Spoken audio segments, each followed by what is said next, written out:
Donc nous recevons ce soir le Big Boss, le président du syndicat, un syndicat particulier qui n'a pas encore atteint 95 revendications à son actif, mais on sait qu'on va pas tarder à y arriver. Nom de code, Okosisi. Idéologie du président, enfant des boss, c'est boss. Sa seule motivation dans la vie, laissez-nous chercher tous les oui. Sa cible préférée, l'ego de son secteur. Ce qu'il déteste le plus dans sa vie, l'ego avare. Pour adhérer à son syndicat, il faut signer un contrat. Que faire si vous rencontrez le président du syndicat en route? Il faut changer de chemin. Faut pas le chercher, sinon il vous répondra « faut pas me déranger hein. ». Et si le président du syndicat dit « on ira quelque part », alors on ira quelque part. C'est quelqu'un qui tient toujours ses promesses. De toute façon, s'il ne tient pas ses promesses-là, ça lui fait quoi? Est-ce que c'est forcé? Le président n'est pas dans une secte. Non, non, non, non. Il n'est pas Illuminati, c'est un chrétien. Et quand il prie, il finit toujours par Hosanna. Son leitmotiv en ce moment, c'est nos frères sont in business. Et tout ce qu'il fait pour le syndicat, il le fait pour un salaire dérisoire. 2000 francs seulement. Et tu ne coûtes pas cher. En tout cas, si vous le cherchez ce soir quelque part, ou si vous cherchez où il va prester, c'est dans la télé. Ça s'applaudit, ça. Merci d'accueillir Suspect 95.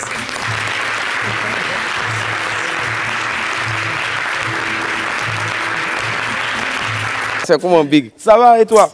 Voilà. Alors on demande à tous les syndicalistes voilà, d'augmenter le volume. Allez, rapidement, on va faire ton CV. C'est quoi? Nom à l'état civil? Guy Ange Emmanuel. Guy Ange Emmanuel. Tu sais qu'on est homonyme, hein? Ouais, bien sûr, bien sûr. Normalement, sur un CV, il y a âge.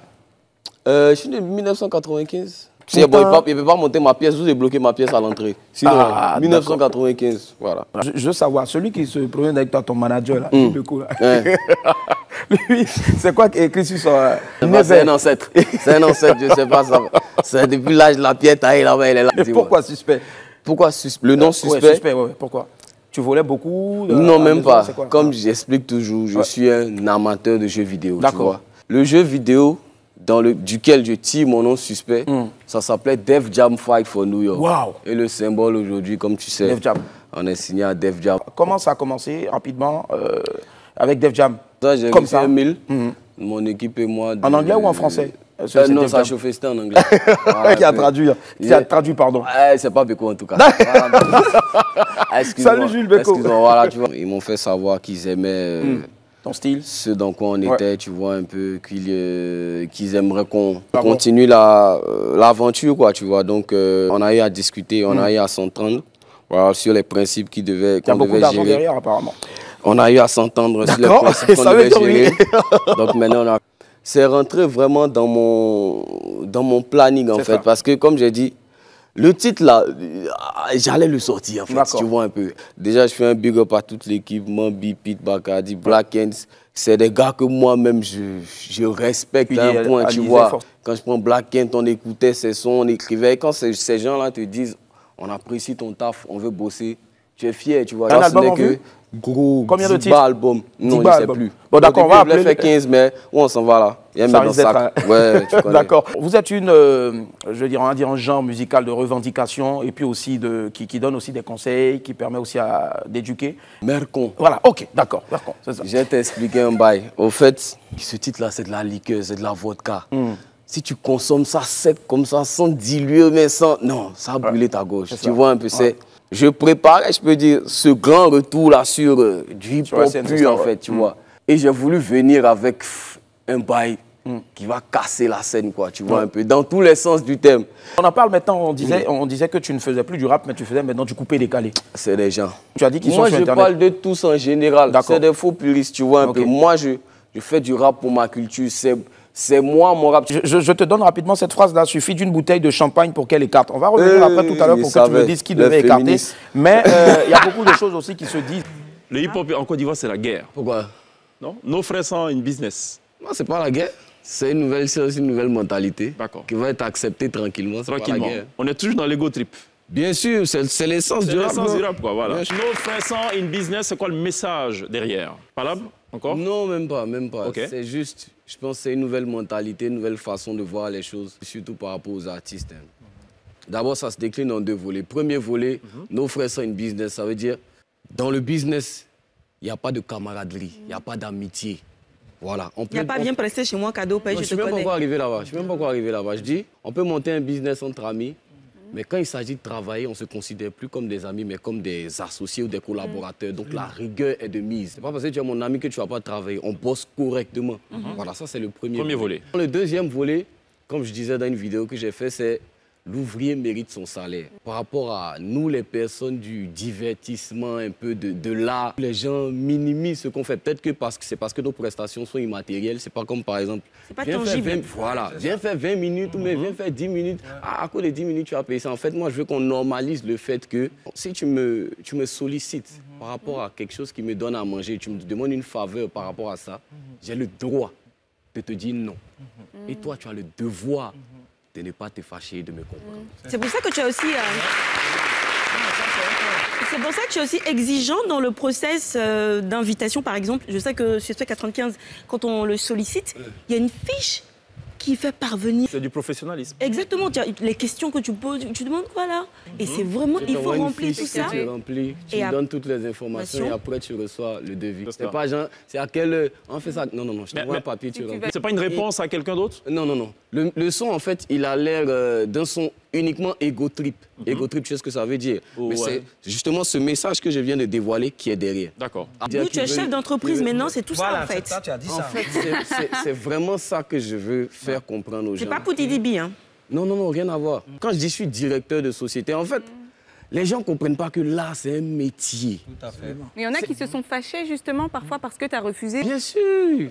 Parce qu'il se dit, regarde comment il réfléchit. Il se dit, attends, mais il t'invite, juste viens faire 20 minutes là. C'est ça, tu vois, mais en cas de cas, connais ce que je dis. Glisse là, et comprends. Ah, juste 20 minutes. Mais c'est 20 minutes de qui? C'est 20 minutes de quoi? Tu vois ce que je veux dire?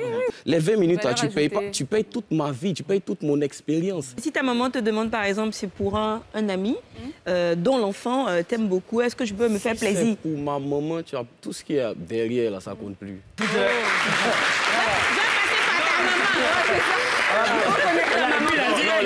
Il a dit, nous faisons ça une business.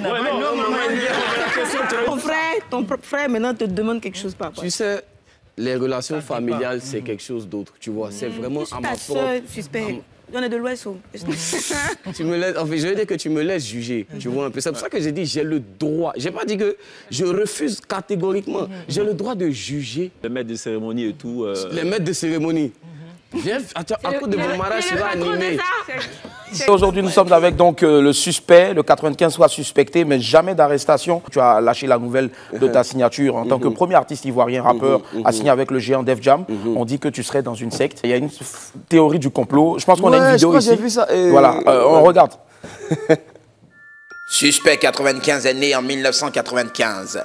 Quand on retourne l'année, on obtient 66. On y ajoute le 5 plus 1, ça donne 6. Ce qui fait en tout 666, la marque de la bête. Et si le succès de Suspect 95 était une marmaille du diable, prenons la définition du mot suspect. Au Congo, pour dire qu'une personne est suspecte, on emploie le mot mystique. La preuve qu'il cache forcément quelque chose. La plupart de ces photos sont remplies d'objets ou de signes bizarres. Sur cette première photo, on le voit entouré de jeunes qui venaient de se faire circoncire. Au-delà d'une simple circoncision, c'était plutôt un rituel sanguin pour permettre à Suspect 95 de renforcer ses pouvoirs mystiques. À vrai dire, à l'œil nu, ce sont censés être des cheveux. Oh que non! Ce sont là bel et bien des antennes qui lui permettent d'asseoir sa suprématie sur le rap ivoire. Suspect 95 est un Yakuba, ça on le sait tous. Yakuba est un mot qui comporte 7 lettres. Son autre surnom, c'est Okosisi. Toujours 7 lettres. Le chiffre 7 est le signe de la perfection. Pour donc parfaire sa suprématie sur le rap ivoire, il signe avec le géant Def Jam. Lâche un nouveau son dans le mois de juillet. Juillet est le 7e mois de l'année. À la question de savoir d'où vient son grand succès, il répond toujours avec un sourire ironique et machiavélique. Si explique, vous n'allez pas comprendre. C'est la magie. À bon entendeur, salut.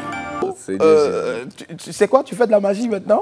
Tu sais que ton amusement là, il y a des gens qui vont charger ça sur Internet pour dire oui, le monsieur là il est rentré. Mais ça fait avancer le public au fait. Tu avais même chanté Illuminati. Quand j'ai sorti Illuminati, pour commencer départ, il y a une réunion de famille chez moi. Ah ouais. Assieds-toi, petit. Qu'est-ce que tu fais? La vieille m'a demandé, mais petit, tu es rentré dans quoi? Il me la vient, non, c'est juste un remix de... Il dit tout Sarkozy, c'est mon idole. Donc c'était un remix. Elle dit non, petit. Jamais ça. Les gens vont parler, ils vont dire... Ça là, tu penses que c'est amusement. Demain, on met à 17h comme ça, on va se retrouver sur Facebook. Ah, voilà, les jeunes de maintenant, là, ils vendent leur âme au diable, c'est gars. Et puis je suis pas Yacouba Boss. Ah ouais, il est quoi maintenant? Maintenant, comment? Ah d'accord. Mais 100%. Mais tous ceux qui disaient que tu étais Yacouba, pourquoi est-ce qu'ils disaient ça? C'est que tu veux dire là. Il t'a dit qu'il faut aller écouter le son. Suspect 95, donc ici. Il ne faut pas s'imaginer que Suspect 95 évolue peut-être vers un modèle un peu plus défrisé. Il peut avoir des variantes, je sais pas. Des waves sur ta tête, quoi. Avec un peu de jaune or sur le bord. Mais je crois que c'est même pas ce qui véhicule, parce qu'il véhicule même la mode africaine. Si jamais il défrise, bah ce sera plus l'Afrique. Je serais vilain même. Mais tu aurais fait beaucoup d'autres coiffures pour avoir une signature. Tu dis? Pourquoi cette coiffure-là? Moi, Suspect 95, j'aime tout ce qui est vintage. Rétro. Et je suis de 95, mais j'ai été... Tu es un vieux dans le corps d'un jeune. Abreuvé à la sauce vintage. Tout ce qui est rap des années 80, tout ce qui est style des années 80, ça, c'est une coupe des années 80. Tu vois, c'est ce qui m'a... Kid and Play. Merci, tu vois. Moi, c'est ce qui m'a toujours plu, c'est ce qui m'a... Tu vois, là, même, je suis quand même en vintage, bouton doré, pochette un peu. Avec la jetée et tout ça. Tu vois un peu ce que moi, c'est ce qui vraiment me plaît. Il y a un gars qui m'a demandé si, attends, Suspect, là, son coiffeur, il a voyagé ou bien? Que penses-tu aujourd'hui de la scène hip-hop locale? Mais la scène hip-hop locale, c'est une scène qui est forte.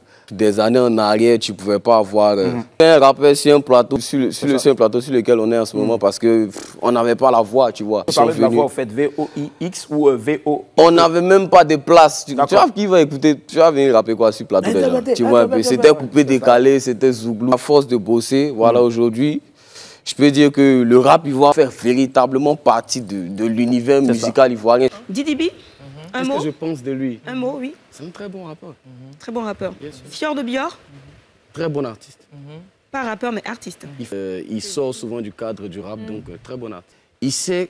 Il sait entretenir son audience. C'est un showman. Et ça compte énormément aujourd'hui.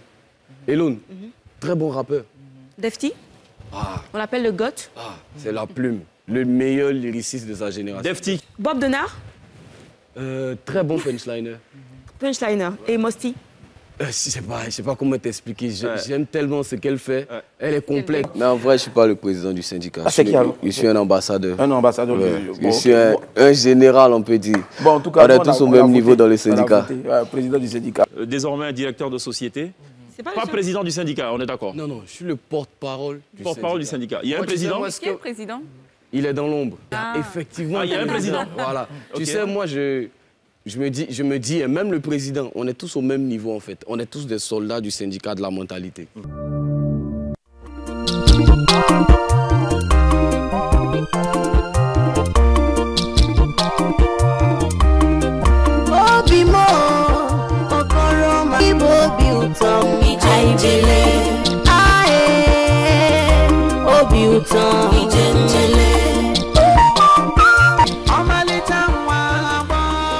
Okaka, where is Okaka? Okaka, look, oh Jesus, Jesus. Where is this guy? Oh, Obina!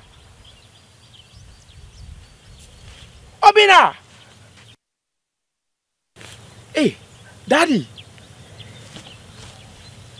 Hello, Daddy! Hello, Koronko, my sweet son. How are you? Hey, Daddy, I'm a big man, oh.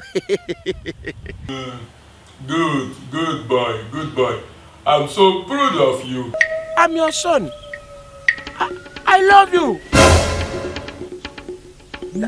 Daddy. Ogongo, what are you saying now? I say, I love you. Jesus. I love you, Daddy. Jesus. Daddy. Daddy. My life. Okay, Daddy. Ayele o, ibosi o. De retour après notre séquence Nollywood, voilà, on a vu la trame dans l'histoire. Au fait, le mec, il a juste dit à son père, je t'aime, mais papa est décédé. Tu m'as fait perdre 1 minute 30 de ma vie avec ce que tu viens de me montrer. C'est pas où on partait. Ça chauffe ici, ça chauffe pas, peut-être tout. Mais en fait, c'est ça Nollywood. C'est clair. Plein d'actions inutiles juste pour augmenter, ça va faire 1 heure pour vendre aux gens. Avant de terminer, on a le jeu qu'on appelle donc l'interview, vrai ou faux. Alors, ce que tu vas faire, tu vas brancher le casque et moi, je vais te faire écouter de la musique. Alors, première question pour Suspect. Suspect, je veux savoir, on dit que tu voles viande dans sauce. Vrai. D'accord. Tu n'es pas fidèle à ta chérie. Faux. D'accord. Donc, attends, là je note vrai. Et ici, je... Allez, tu n'aimes pas te laver. Vrai. Tu aimes quoi chez les gens? Faux. Les téléspectateurs, pour le soutien qu'ils me donnent, voilà, je vais toujours essayer d'envoyer des sons qui vont leur faire plaisir et puis c'est la famille.